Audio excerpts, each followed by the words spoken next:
FMC block chain, FMC exchange இதெல்லாம் வந்துட்டு பேசணும், ரைட், ஓகே. நம்ம பண்ணிட்டு இருக்கிறது ஃப்ரீ மைனஸ் பண்ணிட்டு இருக்கோம் இல்லையா? நம்ம பண்றது ஃப்ரீ மைனஸ் பண்ணிட்டு இருக்கீங்க எல்லாரும், நம்ம பண்ணிட்டு இருக்கோம் அப்படித்தானே? சரி, அப்போ இதுல எங்களுக்கு என்ன வேலை? இந்த கொஸ்டின் யாருதான் வருதா? நம்ம அப்படி, அதாவது நம்ம ஃப்ரீ மைனஸ் பண்ணிக்கிட்டு இருக்கோம். எஃப்எம்டிசி எக்ஸ்சேஞ்ச் வருது, ஓகே. எஃப்எம்சி பிளாக் செயின் வந்துருச்சு, அதோட ஓன் காயின் இருக்குது, ஓகே. இது நாம என்ன செய்ய போறோம்? இதுல இருந்து நமக்கு என்ன கிடைக்க போகுது? இந்த கொஸ்டின் யாருக்காவது இருந்தா எக்ஸ்சேஞ்ச் இது எல்லாமே வந்துட்டு நீங்க வந்துட்டு காயை வாங்கி வச்சுக்கலாம், அவ்வளவு. புரியுதா? நீங்க ஒரு 1000 ரூபாய்க்கோ 2000 ரூபாய்க்கோ நீங்க வாங்கி வச்சுக்கலாம். இன்னைக்கு இருக்கிற ரேட்டு கம்மியான ரேட்டு. இது ஃபியூச்சர் எப்படி இருக்குங்கிறது நம்ம என்னைக்குமே வந்துட்டு அதிகபட்சமா சொல்றதே கிடையாது. நீங்க பாருங்கன்னு தான் சொல்லுவோம். என்ன காரணம்னு சொல்லிடுறேன். இந்த காயின் வந்து இப்போ ஒரு டாலருக்கு வந்துட்டு 100 காயின் இருக்குது. இதோட மொத்த சப்ளை 50 கோடி தான். రైట్లా అంటే ఇవి కాయిన్ 2000 రూపీస్ కో మీరు కొని పెట్టుకోవచ్చు ఈ కాయిన్, అంతే, వేరే కంపల్సరీ లేదు. ఇప్పుడు మీరు కొనుక్కుంటే $1 కి 100 కాయిన్స్ దొరికింది. స్వాప్ చేసుకుంటే మీరు స్వాప్ చేసుకోవచ్చు. టోటల్ సప్లై 50 కోట్ల కాయిన్, 50 crore.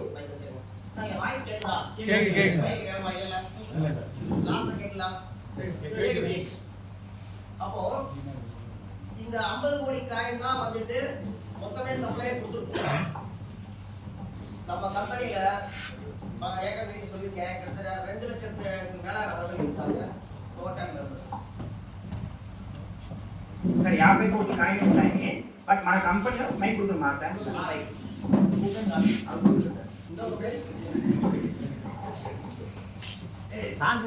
50 కోట్ల కాయిన్లే 50 కోట్ల కాయినే ఉన్నాయి, బట్ మన కంపెనీలో 2 lakhs మెంబర్స్ ఉన్నారు అంటున్నారు సార్. ఏం చేస్తామని? சரியா? இப்ப இந்த காயினுக்கு அப்புறமா மேற்கொண்டு காயின் உள்ள இருக்க வாய்ப்பே இருக்காது அப்படிங்கிற பட்சத்துல இதனுடைய ரேட் எப்படி இன்க்ரீஸ் ஆகும் அப்படிங்கறத ஒரு விஷயம் யோசிச்சுக்கோங்க. சரியா? செகண்ட், అది ఎందుకంటే 50 కోట్ల కాయిన్ ఉన్నాయి కదా, రైట్, 50 కోట్ల కాయిన్ ఉన్నాయి కదా, ఇప్పుడు 2 lakhs మెంబర్స్ ఉన్నారు కదా, 50 కోట్ల కాయిన్ ఉన్నాయి, అందులో పర్చేస్ చేసుకుంటే ఈ కాయిన్ ప్రైస్ ఎలా పెరుగుతుందని అనుకోలే అంటున్నారు. ஓகேவா? அடுத்து நம்ம ஓன் பிளாக் செயின் அப்படிங்கிறதுனால எக்ஸ்சேஞ்ச், நம்மளுடைய எக்ஸ்சேஞ்ச் வரும்போது எப்படி இருக்கும்னு சொல்லிடுறேன். இப்போ நீங்க ஃப்ரீ காயினா அனுப்புறீங்கன்னு வைங்க, இல்ல ஃப்ரீ காயினா வாங்குறீங்கன்னு வைங்க. கேஸ் பீஸ் எடுக்காங்களா இல்லையா? எடுக்காங்கல்ல. அந்த கேஸ் பீஸ் பிஎன்பியா எடுக்காங்கல்ல, அப்ப பிஎன்பி கட்டாயம் வாங்க வேண்டி வருதா?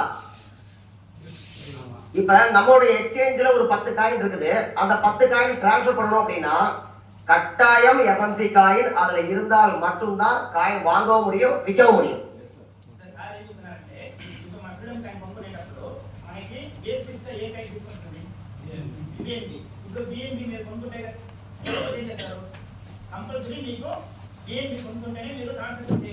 అలాగే మన ఎక్స్చేంజ్ లో ఇప్పుడు ఫ్రీడమ్ కాయిన్ 10 కాయిన్ ఉన్నాయంటే ఆ కాయిన్ ని ట్రాన్సాక్షన్ చేయాలంటే కంపల్సరీ ఏ కాయిన్ ఉండాలి మనకి? ఫ్రీడమ్ కాయిన్ కాదు, ఎఫ్ఎంసి కాయిన్ ఉంటే ఈ ఫ్రీడమ్ కాయిన్ ని మీరు వాడుకోవచ్చు, కొనుక్కోవచ్చు, అమ్ముకోవచ్చు. అప్పుడు ఆ గేట్ ఫీస్ ఎవరికి వచ్చింది? మనకే వచ్చింది. ఇప్పుడు మనం కొనుక్కునే ఫ్రీడమ్ కాయిన్ గేట్ ఫీస్ ఎవరికి వెళ్తుంది? ఇప్పుడు వాళ్ళకి వెళ్తుంది కదా, అదే సార్. அதாவது இது எல்லாமே யூசேஜ் அதிகமா கொண்டு போறதுக்கான வாய்ப்புகள் நிறைய இருக்குது. நல்லா யோசிச்சுடுங்க இதோடைய ஃபியூச்சர். இது போக நம்மளுடைய ஆன்லைன் ஷாப்பிங் நிறைய பேருக்கு தெரியும் நினைக்கிறேன், அதுக்கான வேலைகள் ஒரு பக்கம் நடந்துகிட்டு இருக்குது. நம்மளுடைய சொந்த ப்ராடக்டை ஒரு 3 ப்ராடக்ட் 4 கொண்டுட்டோம்.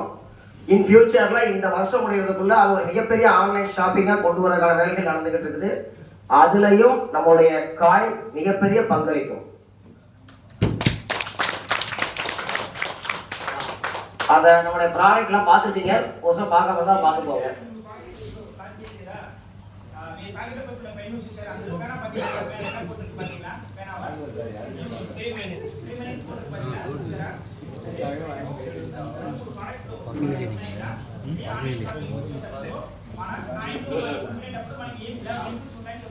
வாட்ச் தெரியும் இல்லையா, நம்மளுடைய வாட்ச் ஓன் வாட்ச் சரிங்களா.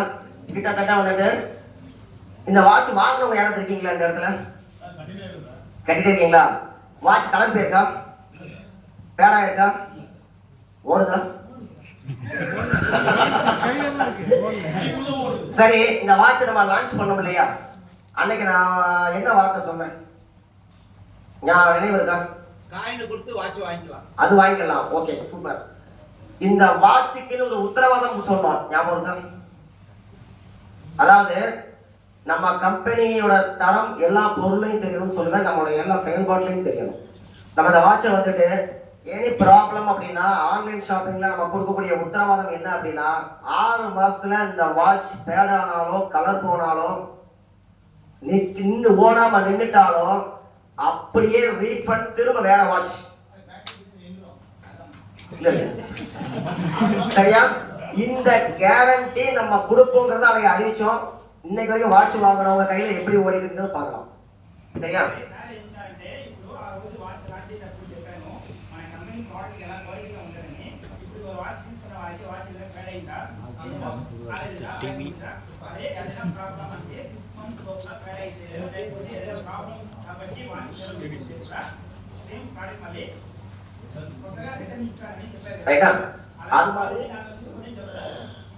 அது மாதிரி நம்மளுடைய டிவி வந்துட்டு ஆல்ரெடி வேணாம், டிவி வந்து ஆல்ரெடி நம்ம வந்துட்டு லான்ச் பண்ணியிருந்தோம். அந்த டிவி வந்துட்டு நம்மளுடைய ப்ராடக்ட்ல ஒரு முக்கிய பங்கு. இது போக இந்த வருஷத்துக்குள்ள இன்னும் நிறைய வரும். ஆன்லைன் ஷாப்பிங் ஒரு வருஷத்துல மிக பிரம்மாண்டமா இருக்கும். அதுல காயின் முக்கிய பங்கு வகிக்கும். கிரிப்டோ கரன்சில வாங்கினா, குறிப்பா நம்ம காயின்ல வாங்கினா 10% டிஸ்கவுண்ட், கேஷ் கொடுத்து வாங்கினா 10% டிஸ்கவுண்ட் கிடையாது. என்ன தான் செய்வாங்க பர்ச்சேஸ் பண்றவங்க? உண்மைதானே? அதாவது 1000 ரூபாய் கொடுத்து ஒரு பொருள் வாங்குறோம் ஆன்லைன் ஷாப்பிங்ல. கிரிப்டோ கரன்சி நம்மளுடைய காயினை வச்சு வாங்குங்க, இல்ல ஃப்ரீ காயின் வச்சு வாங்குங்க, இல்ல FMDC காயின் வச்சு வாங்குங்க, 10% டிஸ்கவுண்ட் அப்படின்னா என்ன செய்வாங்க? கரெக்ட். சரியா? இத அடுத்த கட்டத்துக்கு கொண்டு போகக்கூடிய வாய்ப்புகளை அதை உருவாக்கிட்டு இருக்கோம் அடுத்ததான். சரியா?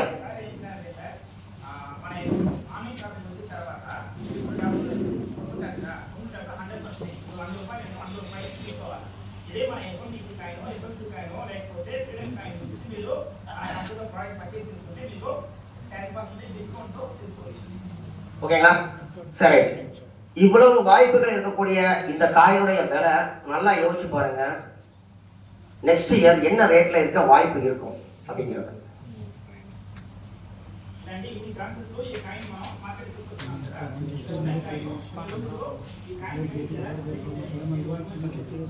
ஒரு 10 மடங்கு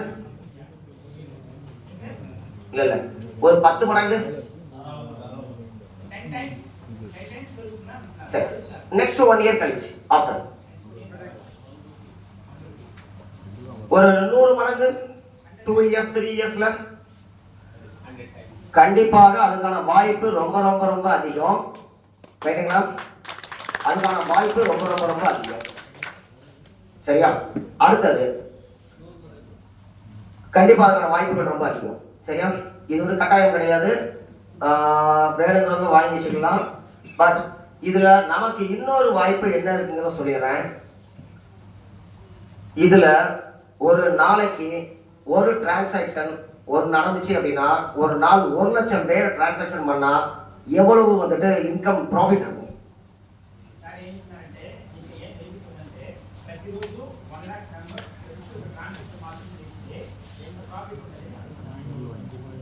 பெர் டே பெர் லாக். கன்ஃபார்மா 2 லட்சம் பேர் இருக்கக்கூடிய ஒரு கம்பெனியில அடுத்த 6 மாசத்துல இது சாத்தியமா இல்லையா? சரி, சரி, இதனால எங்களுக்கு என்ன லாபம் அடுத்ததான் அப்படின்னா, நீங்க ஃப்ரீ மைனஸ்ல கார் அச்சீவர் மட்டும் முடிச்சுட்டா போதும். இதுல உங்களுக்கு வருமானத்துக்கான வாய்ப்பு உங்களுடைய காலத்துக்கும் உண்டு, தலைமுறைக்கும் உண்டு.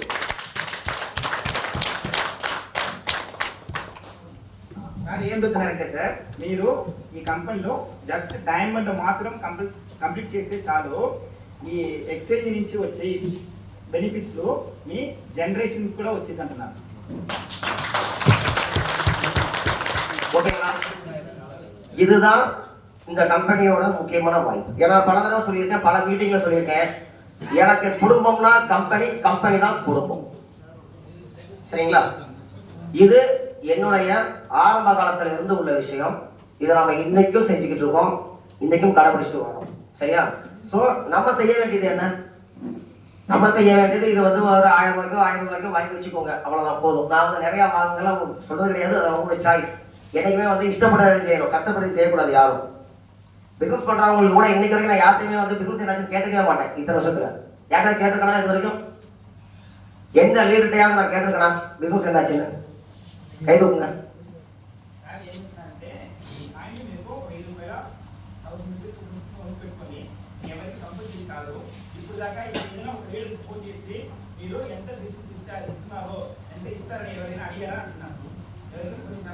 சரிங்களா?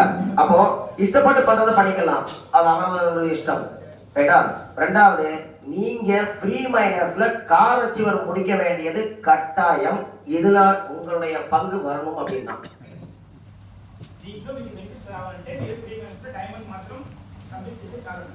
இருக்கிறவங்க டைமண்ட் முடிச்சிடலாமா? முடிச்சாச்சு அப்படின்னா இந்த நிறுவனத்துல இருக்கக்கூடிய ப்ராஃபிட்ல கிட்டத்தட்ட இருக்கிற எல்லாருக்கும் வரக்கூடிய ப்ராஃபிட் உங்களுடைய ஃப்ரீ மைனஸ்ல நீங்க சம்பாதிக்கிற வருமானத்தை விட கண்டிப்பா பெரிய அளவு தரும். இது உறுதி.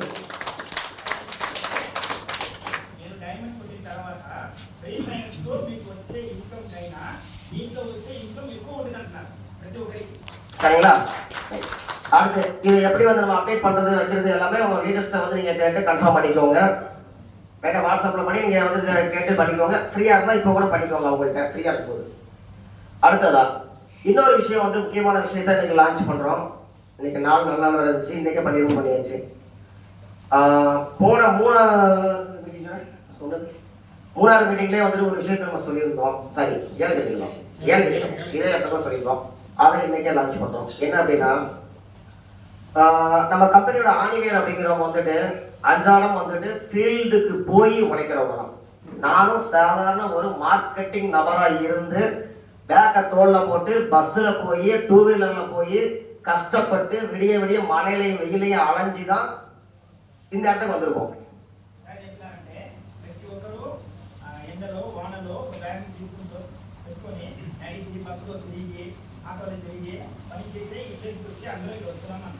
ஸோ அந்த வழி என்னங்கிறது எனக்கு ரொம்ப நல்லாவே தெரியும். சரிங்களா? அப்படிப்பட்ட நபர்களுக்கு இன்னைக்கு சார் சொன்னாங்க, யாரும் என் அப்ளைன் வரல, லீடர் வந்து காணாம போயிட்டா கூட இந்த கம்பெனி கை கொடுத்து எங்களை கொண்டு வந்திருக்குன்னு சொன்னாங்க இல்லையா? இதுதான் எனக்கு கிடைச்ச பெரிய மரியாதையா நான் நினைக்கிறேன். சரிங்களா?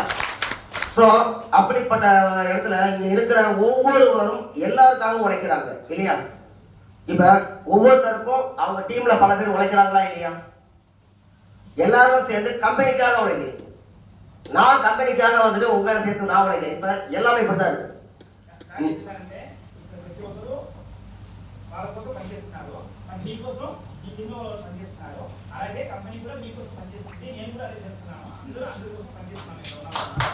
சரியா? இப்போ அப்படிப்பட்ட சூழ்நிலையில நம்ம கம்பெனில யாரோ ஒருத்தருக்கு ஏதோ சின்ன விபத்து ஆயிருது அப்படின்னா அவங்க யார்கிட்ட சார் நிற்பாங்க?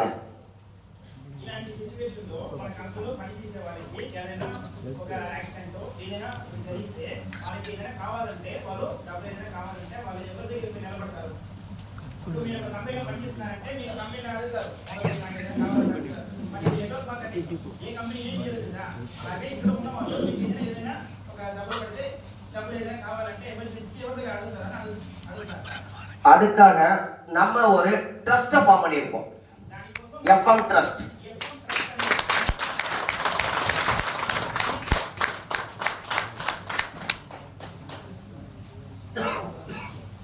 சரியா? எஃப்எம் ட்ரஸ்ட் அப்படிங்கிற ஒரு ட்ரஸ்ட் ஃபார்ம் பண்ணியிருக்கோம். இந்த ட்ரஸ்ட்ல வந்துட்டு $150 மேல நம்ம கம்பெனியில ஸ்டாக்கிங் பண்ணியிருக்காங்கன்னு வச்சுக்கோங்க. ஒரு கஸ்டமரா மட்டுமே ஸ்டாக்கிங் பண்ணியிருந்தாலும் கூட அவங்க அதுல $100 வரைக்கும் வித்ட்ரா எடுத்திருந்தாலும் சரி, சரிங்களா, அவங்களுடைய ஐடி லைவ்ல இருக்கும் பட்சத்தில் அவங்களுக்கு விபத்து காப்பீடா $50,000 உடனடியாக கம்பெனி ரிலீஸ் பண்ணும். $150 టాప్ అప్ చేసి ఆ ఐడి లైవ్లో ఉండేటప్పుడు మనకి ఏదైనా డబ్బులు పడితే యాక్సిడెంట్ అయితే ₹50,000 కంపెనీ నుంచి మీకు ఇస్తారు. ஓகேங்களா? ரைட். அவங்களுடைய மெடிக்கல் செலவு, இமிடியேட் ஹாஸ்பிட்டல் செலவு 50,000க்கு மேல இருந்தா அதை அவங்க பார்த்துக்குவாங்க. மினிமம் 50,000 பண்ணிடுவோம். இல்ல மொத்த செலவு 30,000 தான் வந்தா பண்ணா 30,000 கம்மி பண்ணிடுவோம். అది ఏంటంటే మనకి ఏదైతే హాస్పిటల్ వెళ్తున్నామో మనకి ₹1,00,000 ఖర్చు అవుతే దాంట్లో 50,000 మాత్రం కంపెనీ నుంచి ఇస్తారు. 50,000 మీరే చూసుకోవాలా. సపోజ్ 50,000 కింద ఒక 30,000 40,000 అవుతే ఆ 40,000 మాత్రం మీకు ఇచ్చి కంప్లీట్ చేసి அடுத்து, ஒருவேளை விபத்தில் இறக்க நேரிட்டால் அவங்க குடும்பத்துக்கு உடனடியாக $1,00,000 பண்ணிடுவோம். ட்ரஸ்ட் மூலமா.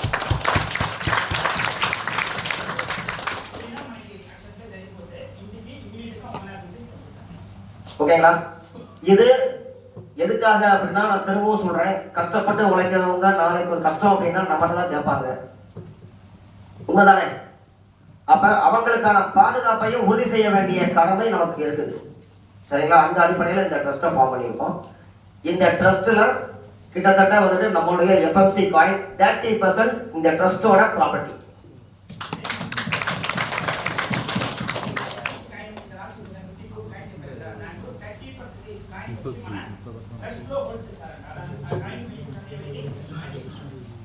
ரைட்டுங்களா? அப்போ அந்த ப்ராப்பர்ட்டி இந்த ட்ரஸ்ட்டுக்கு சொந்தமானது அப்படின்னா, இந்த ட்ரஸ்ட் யாருக்கு சொந்தமானது?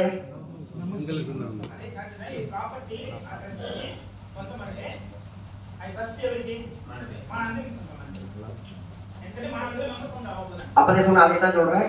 கார் அச்சீவர்ஸ் முடிச்ச எல்லாருக்கும் இது சொந்தம். இந்த ப்ராப்பர்ட்டி, இந்த சர்வீஸ் எல்லாமே கார் அச்சீவர்ஸ் முடிச்ச அத்தனை பேருக்கும் சொந்தம்.